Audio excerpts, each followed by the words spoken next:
Alléluia. La paix soit avec vous. Asseyons-nous. Nous avons donc suivi que Dieu a un plan de restauration de son royaume qui a été ébranlé depuis le jardin d'Éden à cause du péché que notre ancêtre Adam avait commis suite à la ruse du serpent qui a trompé Ève, et il y a eu la chute, que ce soit la mort est entrée sur la terre, la mort physique comme spirituelle. Et nous avons déjà vu ici que tous ceux qui acceptent Jésus-Christ de Nazareth, ils acceptent de mourir et de ressusciter, n'est-ce pas, ont donc reçu la première résurrection. Et maintenant, l'étang de feu, le souffle, où sera jeté la mort, ainsi que le séjour des morts n'aura plus de pouvoir sur eux, n'est-ce pas? Donc nous sommes maintenant en train de voir Daniel comme Apocalypse, c'est le même livre, hein? C'est-à-dire le pasteur vient de nous parler un peu de la 70e semaine de Daniel, qui correspond à la période que nous vivons maintenant, à l'ère du tabernacle, de l'accomplissement de toutes choses comme Jean. L'apôtre Jean a reçu la même révélation dans le livre d'Apocalypse, où nous allons partir en ce moment, dans Apocalypse chapitre 21. Apocalypse 21.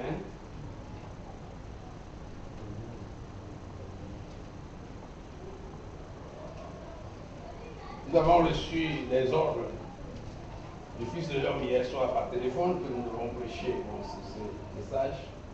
Donc nous ne vous donnons pas ce qui vient de nous. Nous vous disons ce qui vient du Seigneur en direct, n'est-ce pas? Donc c'est Jésus qui règne au milieu de son peuple en ce moment.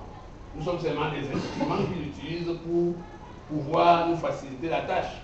Mais son plan divin est en train de se déployer. Qu'est-ce que c'est que la nouvelle Jérusalem?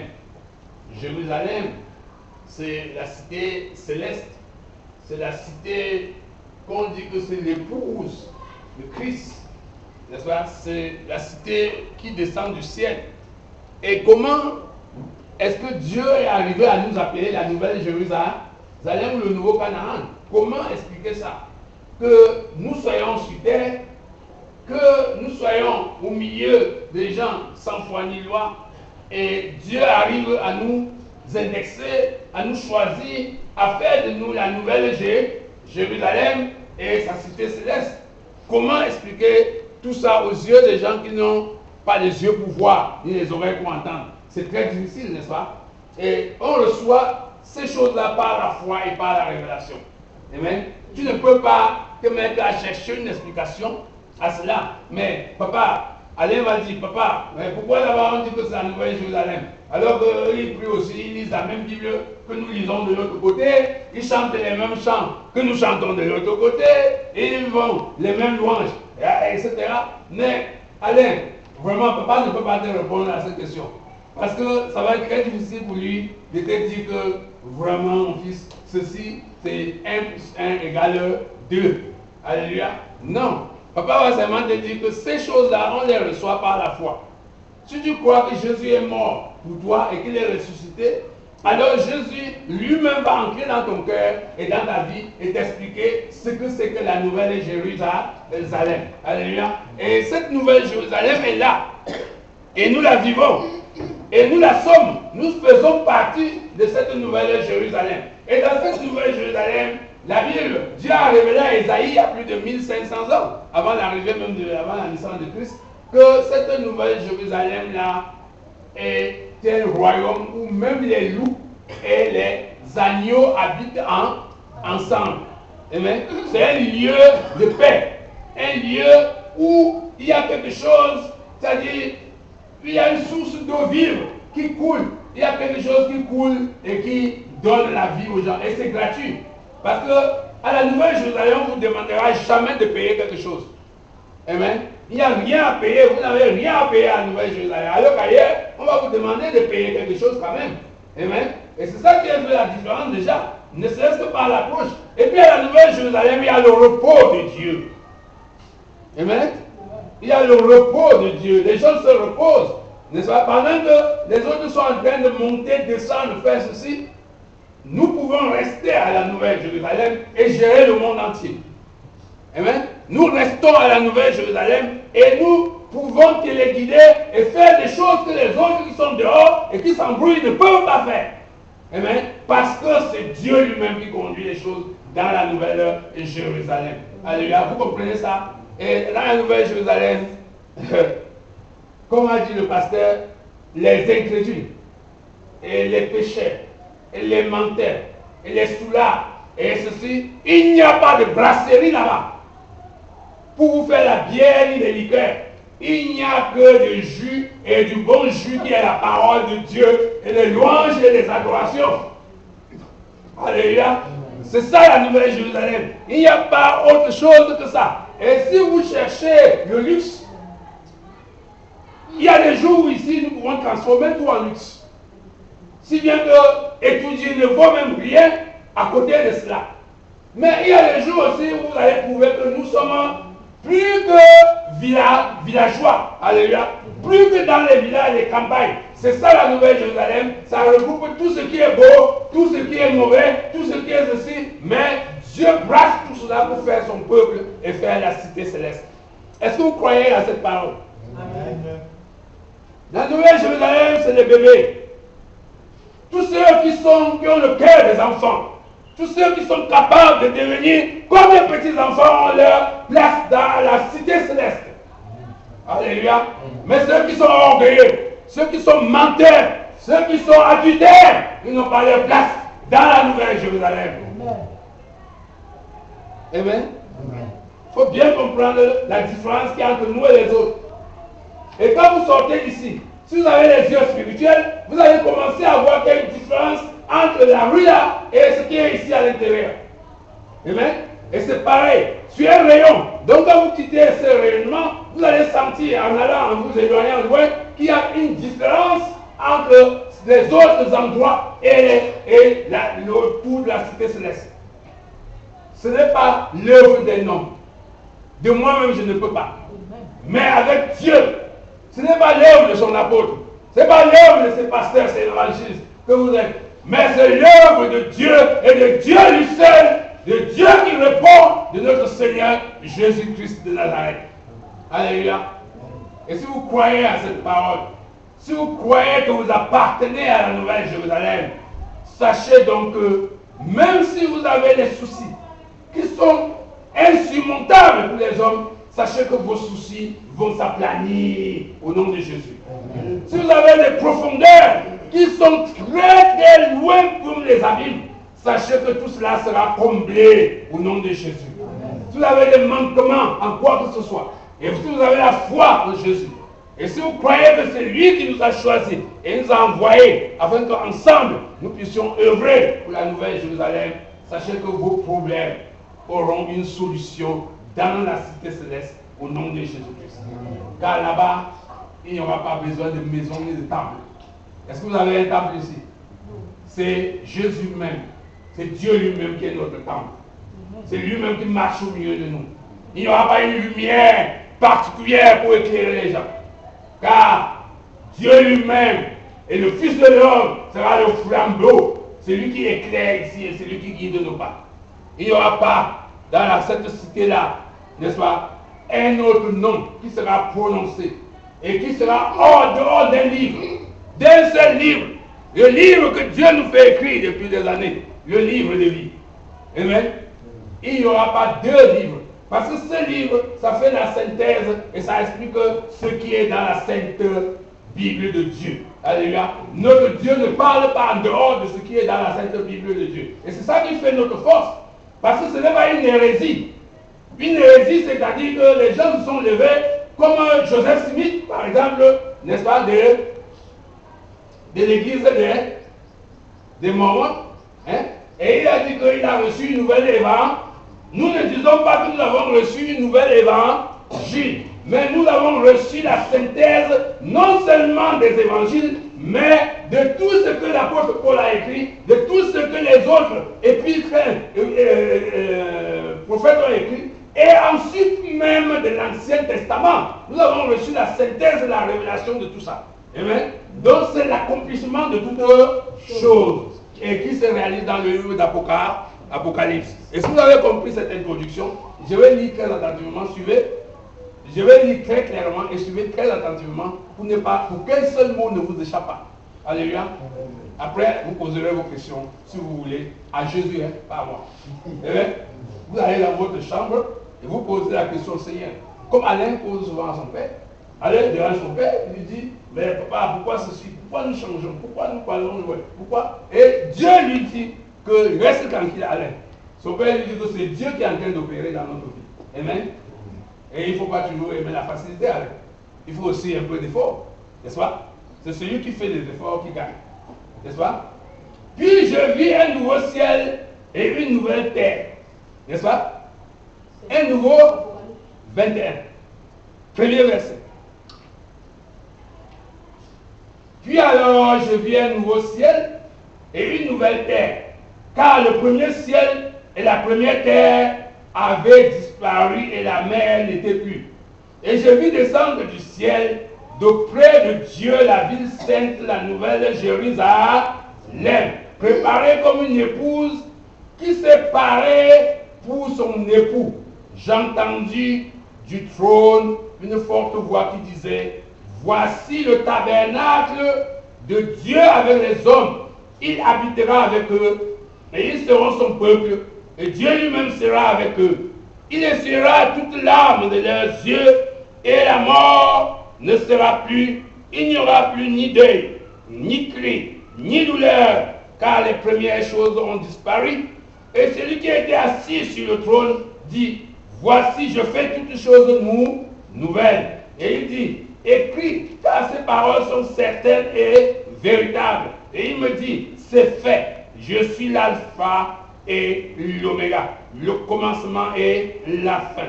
À celui qui a soif, je donnerai de la source de l'eau de la vie gratuitement. Celui qui vaincra héritera ces choses.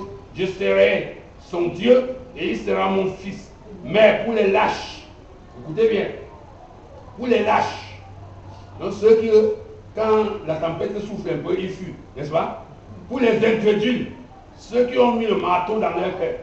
Pour les abominables, ceux qui passent leur temps à commettre des choses qui ne plaisent pas à Dieu. Pour les meurtriers, ceux qui tuent même, n'est-ce pas, et qui croient que Dieu ne voit pas. Pour les débauchés, ceux qui font de la débauche, c'est-à-dire qui sortent la nuit et font des mauvaises choses, des choses qui ne plaisent pas à Dieu, n'est-ce pas? On a cité beaucoup de cas comme ça dans cette ville de Yaoundé, comme les homosexuels, les lesbiennes, et qui se défendent beaucoup dans les chaînes de télévision même, hein, et même dans les journaux. Pour les magiciens, vous connaissez que Yaoundé est plein de magiciens, et même de sorciers. Les idolâtres, ceux qui croient en leur barbe, qui croient seulement en leurs ancêtres, en leurs parents, en leur ceci, en eux-mêmes. Et tous les menteurs, n'est-ce pas? Ceux qui ne veulent pas connaître la vérité et qui refusent même la vérité quand ils regardent, parce que le pasteur nous a dit tout à l'heure, leur part sera où? Dans les temps ardents de feu et de soufre, ce qui est la seconde mort. Alors, nous avons vu l'autre jour que même la mort de ce jour de mort, nous avons déjà mis ça dans les temps de feu et de soufre. Nous avons brûlé. Hein? Nous avons brûlé. Donc si vous vous comportez mal, vous n'avez pas place dans le royaume de Dieu. Et vous n'avez pas place dans la cité céleste. Et Dieu va vous écarter de la cité céleste. Alléluia. Mais si vous êtes ceux-là que Dieu a élus, que Dieu a aimé, vous allez voir, n'est-ce pas, que Dieu va certainement prendre soin de vous. Amen. Nous allons aller dans Ésaïe, chapitre 65. Ésaïe, chapitre 65, pour appuyer ce texte. Vous comprenez bien. Ésaïe, sachez qu'il pleut déjà du côté de l'omnisport. Que Dieu nous envoie seulement la fraîcheur ici, pour l'eau. Ça arrive. Ésaïe, c'est les anciens prophètes. Après les proverbes, c'est Ésaïe. Ésaïe chapitre 65, s'il vous plaît. Ok, nous sommes. Partie du premier verset. La parole de Dieu dit ceci ce matin. J'ai exaucé ceux qui ne demandaient rien. Je me suis laissé trouver par ceux qui ne me cherchaient pas. J'ai dit, me voici à une nation qui ne s'appelait pas de mon nom. Alléluia. Donc, Alain commence à avoir une première explication à sa pensée. Alain, suis bien. Dieu dit que nous, on n'avait même pas cherché. Nous, on ne savait même pas qu'il y avait un mot qui s'appelait Jérusalem. On ne savait même pas qu'il y avait un pays, un peuple qui s'appelait Israël. Et Dieu dit qu'il s'est laissé trouver en nous. Et il nous a même donné, vous comprenez, il est allé jusqu'à nous, les habits dehors, c'est mon Pierre. Il est allé jusqu'à nous donner ce qu'on appelle un nouveau nom. Alléluia. Nous appeler Nouvelle Jérusalem. Alors que nous, on ne demandait rien et on ne cherchait rien. J'ai tendu mes mains tous les jours vers un peuple rebelle qui marche dans une voie mauvaise, au gré de ses pensées, vers un peuple qui ne cesse de m'irriter en face, sacrifiant dans les jardins et brûlant de l'encens sur les briques, qui fait des sépulcres sa demeure et passe la nuit dans les cavernes, mangeant de la chair de porc et ayant dans ses vases des mets impurs, qui dit, retire-toi, ne m'approche pas, car je suis saint. De pareilles choses, c'est une fumée dans mes narines. C'est un feu qui brûle toujours. Voici ce que j'ai résolu par devers moi. Loin de me taire, je leur ferai porter la peine. Oui, je leur ferai porter la peine de vos crimes, dit l'Éternel, et des crimes de vos pères qui ont brûlé de l'encens sur les montagnes et qui m'ont outragé sur les collines. Je leur mesurerai le salaire de leurs actions passées. Ainsi parle donc l'Éternel.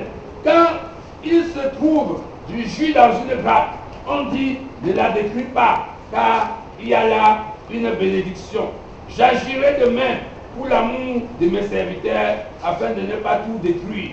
Je ferai sortir de Jacob une postérité et de Juda un héritier de mes montagnes. Mes élus posséderont dans le pays et mes serviteurs y habiteront. Le Saron servira de pâturage au menu bétail et la vallée d'Accor servira d'Égypte au gros bétail. Pour mon peuple qui m'aura cherché, mais vous qui abandonnez l'Éternel, qui oubliez ma montagne sainte, qui dressez une table pour Gad et remplissez une coupe pour Méni, je vous destine au glaive et vous fléchirez tous le genou pour être égorgés, car j'ai appelé et vous n'avez point répondu, j'ai parlé et vous n'avez point écouté, mais vous avez fait ce qui est mal à mes yeux et vous avez choisi ce qui me déplaît. C'est pourquoi ainsi parle le Seigneur l'Éternel, voici mes serviteurs mangeront et vous aurez faim. Voici mes serviteurs boiront et vous aurez soif. Voici mes serviteurs se réjouiront et vous serez confondus. Voici mes serviteurs chanteront dans la joie de leur cœur. Mais vous crierez dans la douleur de votre âme et vous lamenterez dans l'abattement de votre esprit. Vous laisserez votre nom en imprécation à mes élus. Le Seigneur l'Éternel vous fera mourir et il donnera à ses serviteurs un autre nom. La nouvelle Jérusalem. Celui qui voudra être béni dans le pays voudra l'être par le Dieu de vérité, et celui qui jurera dans le pays jurera par le Dieu de vérité, c'est-à-dire le Dieu d'Abraham, d'Isaac et de Jacob. Car les anciennes souffrances seront oubliées, elles seront cachées à mes yeux. Car je vais créer de nouveaux cieux et une nouvelle terre. C'est ce qu'on a vu dans l'Apocalypse tout à l'heure, n'est-ce pas? On ne se rappellera plus les choses passées, elles ne reviendront plus à l'esprit. Réjouissez-vous plutôt et soyez toujours dans l'allégresse à cause de ce que je vais créer, car je vais créer Jérusalem pour l'allégresse et son peuple pour la joie. Je ferai de Jérusalem mon allégresse et de mon peuple ma joie. On n'y entendra plus le bruit des pleurs et des bruits de cris et le bruit des cris. Il n'y aura plus ni enfant ni vieillard qui n'accomplissent leur jour, car celui qui mourra à 100 ans sera jeune et le pécheur âgé de 100 ans sera maudit. Ils bâtiront des maisons et les habiteront, ils planteront des vignes et en mangeront le fruit. Ils ne bâtiront pas des maisons pour qu'un autre les habite, ils ne planteront pas des vignes pour qu'un autre en mange le fruit, car les jours de mon peuple seront comme les jours des arbres, et mes élus jouiront de l'œuvre de leurs mains. Ils ne travailleront pas en vain, et ils n'auront pas des enfants pour les voir périr, car ils formeront une race bénie de l'Éternel, et leurs enfants seront avec eux. Avant qu'ils m'invoquent, je répondrai. Avant qu'ils aient cessé de parler, j'exaucerai. Le loup et l'agneau paîtront ensemble. Le lion comme le bœuf mangera la paille, et le serpent aura la poussière pour nourriture. Il ne se fera ni tort ni dommage sur toute la montagne sainte, dit l'Éternel des armées. Alléluia. Vous voyez la promesse que Dieu nous fait? Vous avez compris maintenant que Dieu a défini la Nouvelle Jérusalem bien avant même la naissance de notre Seigneur Jésus. Amen. Mais Jésus existait avant la création aussi du monde, n'est-ce pas? Donc il ne faut pas qu'il y ait de confusion entre la naissance de Jésus qui est venu accomplir la première mission, la première fois, et le Jésus Christ de Nazareth, c'est-à-dire le Christ, notre Sauveur, notre Seigneur, qui est assis à la droite du Père depuis toujours, n'est-ce pas? Et lui, il est là, même maintenant, il est revenu encore sur terre pour nous. Mais il faut comprendre que à partir de ce moment-là, que Dieu avait déjà donné les normes, c'est-à-dire une cité normalisée, une cité où il fait bon vivre, une cité où on ne veut pas qu'il y ait du mal et qu'il n'y aura plus de pleurs, il n'y aura plus de lamentations. Sachez que nous sommes donc dans cette cité en ce moment. Alléluia. Nous sommes donc arrivés en ce moment dans cette cité et que tout est accompli dans notre vie. Nous allons aller dans Apocalypse 21 encore pour terminer, pour que vous compreniez bien que la Bible c'est un tout. On va du Nouveau Testament à l'Ancien Testament. Tous ceux qui dorment, je vais les mettre debout. Je sais que vous avez beaucoup de charges dans la semaine. Même moi, si je ne lisais pas, je serais en train de dormir. Croyez-moi, quand la parole tombe, ça fait dormir un peu. Amen. Donc, je vous dis que Apocalypse 21, l'épouse de l'agneau, la Nouvelle Jérusalem. Qu'est-ce que c'est que la Nouvelle Jérusalem, non? Amen. Selon l'apôtre Jean, verset 9, 21, verset 9. On était déjà là. Puis un des 7 anges qui tenait les 7 coupes remplies des 7 derniers fléaux. Vous voyez, le chiffre 7 est prononcé 3 fois. Dans une petite phrase, c'est l'accomplissement de toutes choses. Amen. C'est le chiffre de l'achèvement. Nous sommes à l'accomplissement de toutes choses dans nos vies. Nous avons atteint le saumon, c'est-à-dire là où Dieu a voulu conduire son peuple depuis toujours, la nuit des temps. La restauration de la Nouvelle Jérusalem, la restauration du peuple de Dieu a commencé. Alléluia. Et nous ne savons pas quand ça va s'achever, mais Dieu nous a dit que nous allons régner pendant 1000 ans avec Jésus. Avant que maintenant il va relâcher Satan pour un temps, avant de les précipiter dans les temps de souffle et de mort. Alléluia. Viens donc. Puis, un des 7 anges qui tenait les 7 coupes remplies des 7 derniers fléaux vint, et il m'adressa la parole en disant, viens, je te montrerai l'épouse, la femme de l'agneau. Il me transporta en esprit sur une grande et haute montagne, et il me montra la ville sainte, Jérusalem, qui descendait du ciel d'auprès de Dieu, ayant la gloire de Dieu. Son éclat était semblable à celui d'une pierre très précieuse, d'une pierre de jaspe transparente comme du cristal. Il avait une grande et haute muraille. Elle avait une grande et haute muraille. Elle avait 12 portes, et aux portes 12 anges, et des noms écrits, ceux des 12 tribus des fils d'Israël. À l'Orient, 3 portes. Au nord, 3 portes. Au midi, 3 portes. Et à l'Occident, 3 portes. La muraille de la ville avait 12 fondements. Et sur eux, les 12 noms des 12 apôtres de l'agneau. Celui qui me parlait, avait pour mesure un roseau d'or, afin de mesurer la ville, ses portes et sa muraille. La ville avait la forme d'un carré, et sa longueur était égale à sa largeur. Il mesura la ville avec le roseau et trouva 12 000 stades. La longueur, la largeur, la hauteur en étaient égales. Il mesura encore aussi la muraille et trouva 144 000 coudées, mesure d'homme, qui était celle de l'ange. La muraille était construite en jaspe et la ville était d'or pur, semblable à du verre pur. Les fondements de la muraille de la ville étaient ornés de pierres précieuses de toute espèce. Le premier fondement était de jaspe, le deuxième de saphir, le troisième de calcédoine, le quatrième d'émeraude, le cinquième de sardonis, le sixième de sardoine, le septième de chrysolite, le huitième de bérite, le neuvième de topaz, le dixième de chrysoprase, le 11e d'hyacinthe, le 12e d'améthyste. Les 12 portes étaient 12 perles.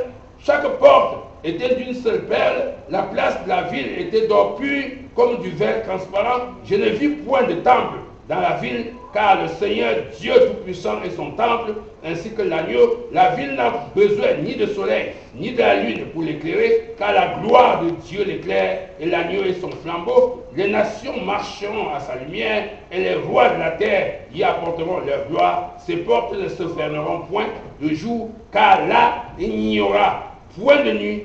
On y apportera la gloire et l'honneur des nations. Il n'entrera chez elle rien de souillé, ni personne qui se livre à l'abomination et au mensonge. Il n'entrera que ceux qui sont écrits dans le livre de vie de l'agneau.